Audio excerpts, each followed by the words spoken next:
Hi all, ഞാൻ നിങ്ങളുടെ സ്വന്തം അജൽ മാഷാണ്. ഇന്ന് നമ്മൾ ഫാക്കൽറ്റീസിന് വേണ്ടിയിട്ടുള്ള ബയോളജിയുടെ നീറ്റ് പരീക്ഷയ്ക്ക് വേണ്ടിയിട്ട് തയ്യാറെടുക്കുന്ന നമ്മുടെ മക്കൾക്ക് വേണ്ടിയിട്ട് നമ്മൾ ഓരോ ചാപ്റ്ററുകളും നമ്മുടെ +2 ഏകദേശം ഒരു 15 ചാപ്റ്റർ ഉണ്ട്. റീപ്രൊഡക്ഷൻ ഇൻ ഓർഗാനിസം തൊട്ട് ബയോഡൈവേഴ്സിറ്റി ആൻഡ് കൺസർവേഷൻ എന്ന് പറയുന്ന 15 ചാപ്റ്ററുകളും എത്ര അവേഴ്സ് വീതം നമുക്ക് കുട്ടികൾക്ക് നീറ്റിന്റെ ക്ലാസ്സുകൾ ആവശ്യമായിട്ട് വരുന്നുണ്ട് എന്നുള്ളതിനെ കുറിച്ചിട്ടുള്ള ഒരു ഡിസ്കഷനാണ് നമ്മൾ ഇന്നത്തെ നമ്മളുടെ ഈ പ്രസന്റേഷനിൽ പറയാനായിട്ട് ആഗ്രഹിക്കുന്നത്. ഒന്നാമത്തെ ചാപ്റ്റർ 1 എന്ന് പറയുന്നത് റീപ്രൊഡക്ഷൻ ഇൻ ഓർഗാനിസംസ് ആണ്. നമുക്കറിയാം അസെക്ഷൽ റീപ്രൊഡക്ഷനും അതുപോലെ സെക്ഷൽ റീപ്രൊഡക്ഷനും ആണ് മെയിൻ ആയിട്ട് ഉള്ളത്. ഏകദേശം ഒരു 6 മണിക്കൂർ അഥവാ ഒരു ദിവസമാണ് റീപ്രൊഡക്ഷൻ ഇൻ ഓർഗാനിസം എന്ന് പറയുന്ന ചാപ്റ്റർ പഠിക്കാനായിട്ട് വരുന്നത്. Second chapter sexual reproduction in flowering plants ആണ്. നമുക്കറിയാം ഫ്ലവറിംഗ് പ്ലാന്റ്സ് എന്ന് പറയുമ്പോൾ തന്നെ ആ ഒരു ചെമ്പരത്തിയുടെ ആ ഒരു പടം കുട്ടികൾക്ക് എല്ലാവരും മനസ്സിൽ വരുന്നൊരു ചിത്രമാണ് അല്ലെ. ഏകദേശം ഒരു 8 മണിക്കൂർ സമയം കൃത്യമായിട്ട് പഠിക്കാനായിട്ട് അല്ലെങ്കിൽ പഠിപ്പിക്കാനായിട്ട് ഈ ചാപ്റ്റർ ഇമ്പോർട്ടൻ്റ് ആണ്. മാത്രമല്ല ചാപ്റ്ററിൽ പ്രത്യേകത എന്ന് വെച്ച് കഴിഞ്ഞിട്ടുണ്ടെങ്കിൽ കൂടുതൽ നമ്മൾ ഡയഗ്രാംസ്, ക്രോസ് സെക്ഷൻ അങ്ങനെയുള്ള കാര്യങ്ങൾക്കൊക്കെ പ്രാധാന്യം നൽകുന്നു എന്നുള്ളതാണ്. പിന്നെ നമ്മൾ മൂന്നാമത്തെ ചാപ്റ്ററിലേക്ക് കടക്കാണ്. മൂന്നാമത്തെ ചാപ്റ്റർ എന്ന് പറയുന്നത് ഹ്യൂമൻ റീപ്രൊഡക്ഷൻ എന്ന് പറയുന്ന വളരെ ഇമ്പോർട്ടൻ്റ് ആയിട്ടുള്ള ചാപ്റ്ററാണ്. നമ്മളെല്ലാവരും പഠിച്ചിട്ടുള്ളൊരു കാര്യമാണ്. ആ sex determination of the baby, അതിനെ കാരണഭൂതനാവുന്നത് മാതാവാണോ പിതാവാണോ? അപ്പൊ ആൻസർ എന്ന് പറയുന്നത് ഫാദർ തന്നെയാണ് അല്ലെ. എക്സ് ക്രോമോസോമും അതുപോലെ XY ക്രോമോസോമിനെ കുറിച്ചിട്ടുള്ള രീതികൾ എല്ലാം തന്നെ നമുക്ക് പഠിക്കാനായിട്ട് 8 മുതൽ 10 മണിക്കൂർ വരെ സമയമാണ് നമ്മൾ ചെലവിടേണ്ടതായിട്ട് വരുന്നത്. വളരെ ഇമ്പോർട്ടൻ്റ് ആയിട്ടുള്ള ഡയഗ്രാംസ്, അതുപോലെ നീറ്റിന്റെ ഒരു ഭാഗത്ത് നമ്മൾ നോക്കാന്ന് വെച്ച് കഴിഞ്ഞാൽ ആ ഡയഗ്രാം തന്നിട്ട് അതിന്റെ ഇമ്പോർട്ടൻ്റ് ആയിട്ടുള്ള പാർട്സ് മാർക്ക് ചെയ്യാനൊക്കെ ആയിട്ട് പറയും. അപ്പൊ അങ്ങനെ ഡയഗ്രാംസിന് ഇമ്പോർട്ടൻസ് ഉള്ള 2 ചാപ്റ്റർ ആണ്. രണ്ടാമത്തെ chapter sexual reproduction in flowering പ്ലാന്റ്സും അതുപോലെ തന്നെ മൂന്നാമത്തെ ചാപ്റ്റർ ഹ്യൂമൻ റീപ്രൊഡക്ഷൻ എന്ന് പറയുന്ന ചാപ്റ്റർ. നാലാമത്തെ ചാപ്റ്റർ എന്ന് പറയുന്നത് റീപ്രൊഡക്റ്റീവ് ഹെൽത്ത് എന്ന് പറയുന്ന ചാപ്റ്റർ ആണ്. നമുക്കറിയാം ഈ ഹെൽത്ത് ലോസ് ആയി കഴിഞ്ഞു കഴിഞ്ഞാൽ എന്താ ഉണ്ടാവുക എന്ന് നമ്മൾ കൊച്ചു നാളിൽ പറയും അല്ലെ. When wealth is lost, something is lost. When character is lost, half of the part is lost. And if the health is lost, everything is lost എന്നാണ് പറയുന്നത്. അപ്പൊ ആ ഒരു കോട്ട് ചെയ്തതുകൊണ്ട് തന്നെ ഈ റീപ്രൊഡക്റ്റീവ് ഹെൽത്ത് അത് വളരെ ഇമ്പോർട്ടൻ്റ് ആയിട്ടുള്ള ഒരു ചാപ്റ്റർ ആണ്. 6 മണിക്കൂർ ടൈം, അതായത് 1 ഡേ നമ്മൾ ഒരു റിപ്പീറ്റ് ചെയ്യുന്ന കുട്ടികൾക്ക് എടുക്കാനായിട്ട് പറ്റുന്ന ഒരു ചാപ്റ്റർ ആണ് ഈ റീപ്രൊഡക്റ്റീവ് ഹെൽത്ത് എന്ന് പറയുന്ന ചാപ്റ്റർ. നമ്മളിനി വളരെ ഇമ്പോർട്ടൻ്റ് ആയിട്ടുള്ള അല്ലെ കോർ ആയിട്ടുള്ള ചാപ്റ്ററുകളിലേക്ക് കടക്കാൻ പോവാണ്. ഈ കോറായിട്ടുള്ള ചാപ്റ്ററുകൾ 2-3 ദിവസം വരെ നീറ്റ് പരീക്ഷാ വിദ്യാർത്ഥികൾക്കായിട്ട് ക്ലാസ്സുകൾ എടുക്കാറുണ്ട്. നമ്മൾ 5ാമത്തെ ചാപ്റ്ററിനെ കുറിച്ചാണ് ആദ്യം പറയുന്നത്. Principal of inheritance and variation എന്ന് പറയുന്ന ചാപ്റ്ററാണ്. ഇൻഹെറിറ്റൻസ് അല്ലെ, മനുഷ്യന്മാരെല്ലാവരും ഇൻഹെറിറ്റൻസ്, നമ്മുടെ പൂർവ്വപിതാക്കരായിട്ടുള്ള ആളുകളിൽ നിന്ന് നമ്മൾ പല കാര്യങ്ങളും ജീൻ വഴി നമ്മൾ കടമെടുത്തിട്ടാണ് നമ്മൾ വരുന്നത്. അതുപോലെ വേരിയേഷൻ സംഭവിക്കുന്നുണ്ട് അല്ലെ. ഇതൊക്കെയും വളരെ ഇമ്പോർട്ടൻ്റ് ആയിട്ട് ഇതിന്റെ പ്രിൻസിപ്പിൾസ് പറയുന്ന ചാപ്റ്ററാണ് 5ാമത്തെ ചാപ്റ്റർ ആയിട്ട് വരുന്നത്. ഏകദേശം നമുക്ക് 2 ദിവസം, അതായത് 12 മുതൽ 14 മണിക്കൂർ വരെയാണ് ഇത് നീറ്റ് റിപ്പീറ്റ് ചെയ്യുന്ന വിദ്യാർത്ഥികൾക്ക് നമ്മൾ സാധാരണ രീതിയിൽ ക്ലാസ് എടുക്കേണ്ടതായിട്ട് ഉള്ളത്. അതേപോലെ 6ാമത്തെ ചാപ്റ്റർ, മോളിക്കുലർ ഇൻഹെറിറ്റൻസ് അല്ലെങ്കിൽ മോളിക്കുലർ ബേസിസ് ഓഫ് ഇൻഹെറിറ്റൻസ് എന്ന് പറയുന്ന ചാപ്റ്ററാണ്. അപ്പൊ ആ ചാപ്റ്ററിന്റെ പ്രത്യേകത എന്ന് വെച്ച് കഴിഞ്ഞാൽ ഇതേപോലെ തന്നെ നമുക്ക് ഒരു 2 ദിവസം ഇമ്പോർട്ടൻ്റ് ആയിട്ട് പഠിക്കാനായിട്ടുള്ള ഒരു ചാപ്റ്ററാണ്. പഠിപ്പിക്കാൻ എന്ന് വെച്ച് കഴിഞ്ഞിട്ടുണ്ടെങ്കിൽ വളരെ കഠിനമായിട്ടുള്ള ഒരു ചാപ്റ്റർ ആയിട്ടാണ് principle of inheritance and variation എന്ന് പറയുന്ന 5ാമത്തെ ചാപ്റ്ററും മോളിക്കുലർ ബേസിക്സ് ഓഫ് ഇൻഹെറിറ്റൻസ് എന്ന് പറയുന്ന 6ാമത്തെ ചാപ്റ്ററും പറയാം. ഇനി 7ാമത്തെ ചാപ്റ്ററിലേക്ക് കടക്കുമ്പോൾ അത് എവല്യൂഷനെ കുറിച്ചുള്ള ചാപ്റ്ററാണ്. നമ്മൾ ഡാർവിൻ്റെ സിദ്ധാന്തമാണ് മെയിനായിട്ടും നമ്മൾ പറയുക അല്ലേ. ചാൾസ് ഡാർവിൻ പറയുന്ന കുറേ കാര്യങ്ങളുണ്ട്. എങ്ങനെയാണ് ഈ ഒരു ഇൻഹെറിറ്റൻസ് അല്ലെങ്കിൽ എവല്യൂഷൻ, വേരിയേഷൻ എല്ലാം ഉണ്ടായത്, പരിണാമ സിദ്ധാന്തം എന്നിവയെ കുറിച്ചെല്ലാം വളരെ ഡെപ്തായിട്ട് പഠിപ്പിക്കുന്ന ചാപ്റ്ററാണ് 7ാമത്തെ ചാപ്റ്റർ. ഏകദേശം 8 മുതൽ 10 മണിക്കൂർ ടൈം പീരീഡാണ് ഈ ചാപ്റ്റർ പഠിപ്പിക്കാനായിട്ട് നീറ്റ് റിപ്പീറ്റ് ചെയ്യുന്ന കുട്ടികൾക്ക് നമ്മൾ എടുക്കാറുള്ളത്. ഇനി നമ്മൾ 8ാമത്തെ ചാപ്റ്റർ നോക്കുകയാണെങ്കിൽ ഹ്യൂമൻ ഹെൽത്ത് ആൻഡ് ഡിസീസസ് എന്ന് പറയുന്ന ചാപ്റ്റർ. നമുക്ക് നേരത്തെ തന്നെ പറഞ്ഞു ഹെൽത്തിന്റെ ഇമ്പോർട്ടൻസ് അല്ലെ. ഡിസീസസ് ആണ് നമുക്ക് അതിനെ ശത്രുവായിട്ട് വരുന്നത്. ഈ ഡിസീസസ് എന്ന് പറയുന്നത് വരാനായിട്ടുള്ള കാരണം എന്താണ് എന്ന് ചോദിച്ചു കഴിഞ്ഞാൽ നമ്മുടെ മനുഷ്യന്റെ പ്രതിരോധ ശേഷിയിൽ ഉണ്ടാവുന്ന ഏതെങ്കിലും വിള്ളലായിരിക്കാം, അതേപോലെ നമ്മുടെ പ്രകൃതിയിലുള്ള രോഗാണുക്കളായിരിക്കും. ഇന്ന് അംഗനവാടിയിൽ കൊണ്ടുവിട്ട് കഴിഞ്ഞിട്ട് വൈകുന്നേരമായപ്പോൾ എൻ്റെ മോൾക്ക് പനി ആയി എന്ന് പറയുന്ന കാര്യം വീട്ടിൽ സംസാരമായിരുന്നു. അപ്പോൾ അന്വേഷിച്ച് വന്നു കഴിഞ്ഞപ്പോൾ ആ അംഗനവാടി പോലെയുള്ള സ്ഥാപനങ്ങൾ അല്ലെങ്കിൽ ഡേ കെയർ പോലെയുള്ള സ്ഥാപനങ്ങളിലെ മറ്റു കുട്ടികൾ വരും അല്ലേ. അപ്പൊ അവരിൽ നിന്ന് പകരുന്ന രീതിയിലാണ് പനി പോലെയുള്ള അസുഖങ്ങൾ നമ്മൾ കാണുന്നത്. അപ്പൊ ഹ്യൂമൻ ഹെൽത്ത് അതുപോലെ അസുഖങ്ങൾ വന്നു കഴിഞ്ഞു കഴിഞ്ഞാൽ എന്തൊക്കെ കാര്യങ്ങൾ നമ്മൾ ചെയ്യണം, ഈ അസുഖങ്ങൾ ഉണ്ടാവാൻ അല്ലെങ്കിൽ ഡിസീസ് ഉണ്ടാവാനായിട്ടുള്ള വെക്ടേഴ്സ് ഏതൊക്കെയാണ് എന്നുള്ളതിനെ കുറിച്ചിട്ടുള്ള മനോഹരമായിട്ടുള്ള പഠനമാണ് 8ാമത്തെ chapter human health and disease. അപ്പൊ 8ാമത്തെ ചാപ്റ്റർ പഠിച്ചില്ലെങ്കിൽ അല്ലെങ്കിൽ പഠിപ്പിച്ചില്ലെങ്കിൽ 8ന്റെ പണി കിട്ടും എന്നൊക്കെയും നമ്മൾ തമാശയ്ക്കായിട്ട് പോലും പറയാറുണ്ട്.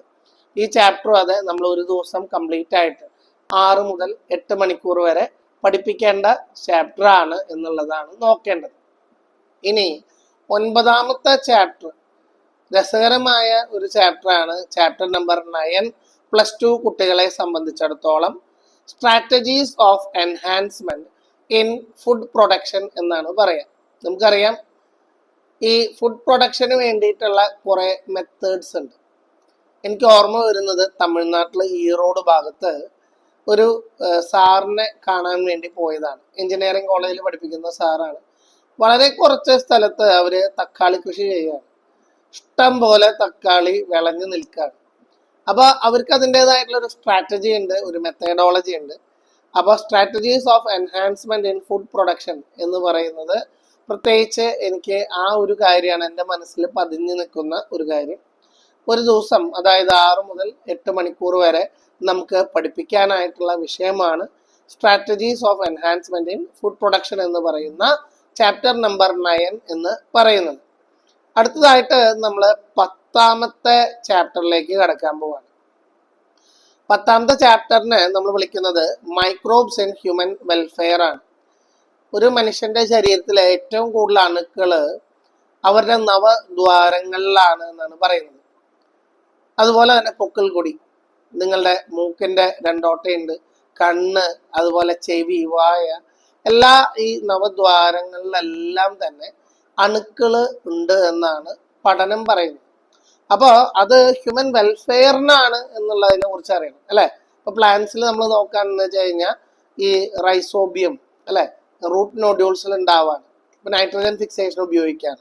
അതേപോലെ മനുഷ്യന്റെ വെൽഫെയറിന് വേണ്ടതായിട്ടുള്ള മൈക്രോബ്സ്, ഇതും നമുക്ക് ഏകദേശം ഒരു ദിവസം ചെലവിട്ട് 6 മുതൽ 8 മണിക്കൂർ വരെ പഠിക്കേണ്ട ചാപ്റ്റർ ആണ് നമ്മൾ chapter number 10 microbes in human welfare.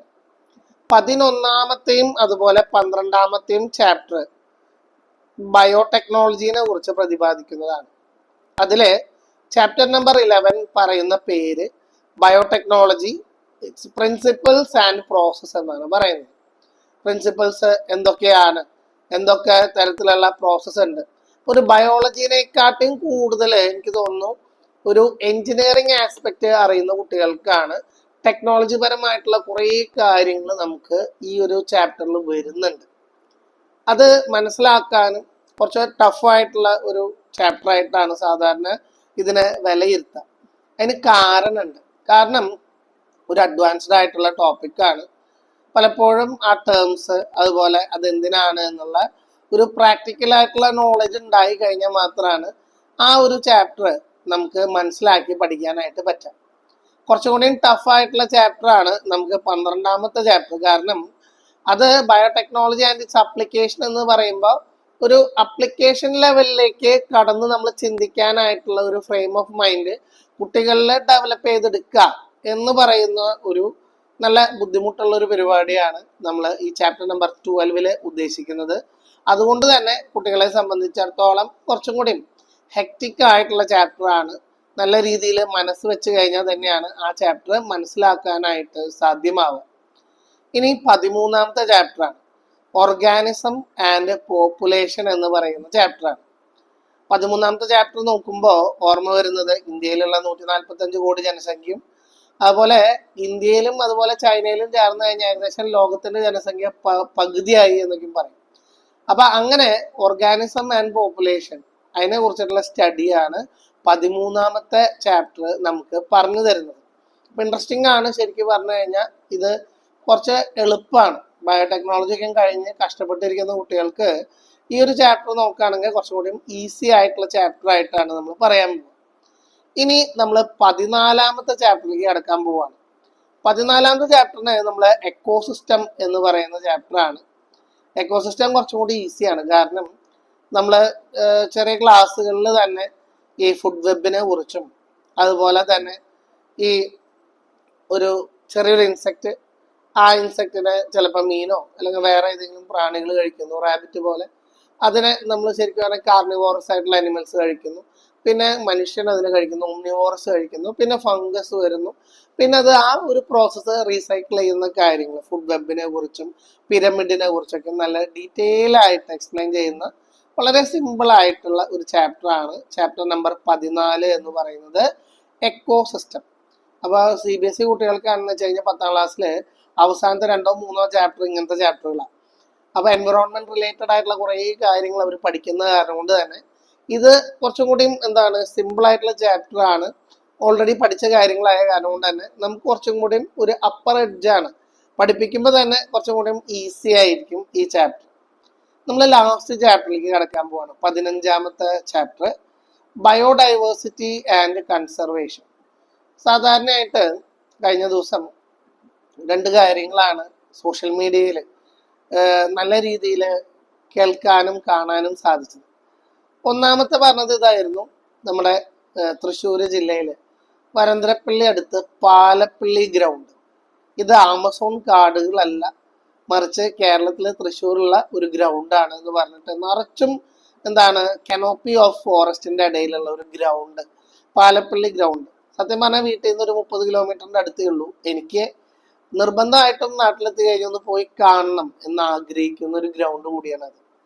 അതേപോലെ ബയോഡൈവേഴ്സിറ്റി നമ്മൾ നോക്കുമ്പോൾ ഒരു ഇന്തോനേഷ്യയിലത്തെ ഒരു വീഡിയോ കണ്ടതായിട്ട് എനിക്ക് നല്ല ഓർമ്മയുണ്ട് കഴിഞ്ഞ ദിവസം. അതായത് നമ്മളുടെ മനുഷ്യന്റെ ഒരു ആവാസ വ്യവസ്ഥയ്ക്ക് മുൻപ്, ഈവൻ ഡൈനോസറിന്റെ കാലഘട്ടത്തിനൊക്കെ മുൻപുള്ള ഒരു മീനിനെ കുറിച്ച് എല്ലാവരും വിചാരിച്ചത് ആ മീൻ എന്ന് പറയുന്നത് വംശനാശം സംഭവിച്ചു പോയെന്നാണ്. പിന്നീട് ആ മീനിനെ ഐഡന്റിഫൈ ചെയ്യാണ്. കടലിന്റെ അടിത്തട്ടിലാണ് ആ മീൻ പോകുന്നതും അതിന്റെ മനോഹരമായിട്ടുള്ളൊരു വീഡിയോ ഷെയർ ചെയ്തിട്ടുണ്ടായിരുന്നു. അപ്പൊ അതൊക്കെ കണ്ടു കഴിഞ്ഞപ്പോൾ ബയോഡൈവേഴ്സിറ്റിനെ കുറിച്ച് അത്രത്തോളം ഇൻട്രസ്റ്റിംഗ് ആണ്. സ്റ്റിൽ അത് ഒരു ലൈവ് ആയിട്ടുള്ള ഒരു ആക്ടിവിറ്റി ആണ് എന്നുള്ളത് മനസ്സിലാക്കാൻ പറ്റി. അതുപോലെ കൺസർവേഷൻ പറയുന്ന സമയത്ത് പല സ്ഥലങ്ങളിലും ഫോറസ്റ്റ്, കാട്ടുതീ അല്ലെ, അതൊക്കെ വരുന്നതിനെ കുറിച്ച് കേൾക്കുമ്പോൾ വളരെ വിഷമം ഉണ്ടാകുന്ന ഒരു കാര്യമാണ്. അധികം എന്താണ് നമ്മള് മരങ്ങള് കാട്ടുതീ വന്ന് നശിച്ചു പോകുന്ന ഒരു അവസ്ഥ വരുമ്പോൾ ഓട്ടോമാറ്റിക്കലി പലപ്പോഴും പലരും ചിന്തിക്കുന്ന ഒരു കാര്യമുണ്ട്. കുറെ ആൾക്കാർ മരമൊക്കെ വെട്ടി നശിപ്പിച്ചതിന് ശേഷം അവിടെ തൽക്കാലം കുറച്ച് ഇലയൊക്കെ ഇട്ട് തീ കത്തിച്ച് കുറച്ച് അടുത്തുള്ള മരങ്ങളൊക്കെ പോണു എന്നൊക്കെയും പറയുന്ന രീതിയിൽ ചിലപ്പോൾ ചർച്ചകൾ വരാറുണ്ട്. എനിക്കറിഞ്ഞൂടാ. അപ്പൊ എന്തായാലും ഇങ്ങനെയുള്ള ബയോഡൈവേഴ്സിറ്റി ആൻഡ് കൺസർവേഷൻ എന്ന് പറയുമ്പോൾ പ്രകൃതിയെ നമ്മൾ സംരക്ഷിക്കാനായിട്ട് നമുക്ക് എന്തൊക്കെ കാര്യങ്ങൾ ചെയ്യാം, അത് ശരിക്കും പറഞ്ഞു കഴിഞ്ഞാൽ സസ്റ്റൈനബിൾ ഡെവലപ്മെന്റ് എന്താണ് എന്നുള്ളത് നമുക്ക് തുറന്നു കാണിക്കുന്ന ഒരു ഭാഗമായിട്ടാണ് എനിക്ക് മനസ്സിലാക്കാൻ പറ്റിയിട്ടുള്ളത്. യുണൈറ്റഡ് നേഷൻസ് അതിനെക്കുറിച്ചൊക്കെ കുറെ സ്റ്റഡീസ് നടത്തുന്നുണ്ട്. അപ്പൊ തീർച്ചയായിട്ടും ഈ 15 ചാപ്റ്റർ ഓൺ ആൻ ആവറേജ് നമ്മൾ നോക്കുകയാണെങ്കിൽ 15 ദിവസം നമുക്ക് ഇത് പഠിപ്പിക്കാനായിട്ട് വരുന്നുണ്ട് എന്നുള്ളതാണ്. അതുപോലെ തന്നെ നമുക്ക് മണിക്കൂറിന്റെ കൗണ്ട് നമ്മൾ നോക്കുകയാണെങ്കിൽ ഏകദേശം ഒരു 100 hours 100 മണിക്കൂർ പഠിപ്പിക്കാനായിട്ടും അതുപോലെ അരമാസം അതായത് 15 ദിവസം പഠിപ്പിക്കാനായിട്ടുള്ള ഒരു കണ്ടന്റ് ആണ്. സത്യം പറഞ്ഞു കഴിഞ്ഞാൽ ഇത് നീറ്റ് റിപ്പീറ്റ് ചെയ്യുന്ന വിദ്യാർത്ഥികൾക്ക് +2 ബയോളജി എന്ന് പറയുമ്പോൾ, ഇനി സുവോളജി വേറെയാണ്, ബോട്ടണി വേറെയാണ്, സെപ്പറേറ്റ് ആയിട്ടൊക്കെ പഠിപ്പിക്കും. എങ്കിൽ പോലും ഈ ബയോളജീനെ കുറിച്ചിട്ടുള്ള നമ്മളുടെ ഒരു അവലോകനം ഇതാണ്. അപ്പൊ തീർച്ചയായിട്ടും ആ ഒരു രീതിയിലുള്ള ടൈം അറേഞ്ച്മെന്റ് നമ്മുടെ മക്കൾക്ക് കൊടുക്കുകയും നല്ല രീതിയിൽ ആ ഒരു ക്ലാസ്സുകൾ കൊടുക്കുകയും ചെയ്തു കഴിഞ്ഞാൽ തീർച്ചയായിട്ടും നമ്മുടെ മക്കള് ഭാവിയിൽ ഡോക്ടർ ആവാനോ ഒക്കെ സാധിക്കും എന്നുള്ള പ്രത്യാശയോടുകൂടി എല്ലാവർക്കും good luck, all the best.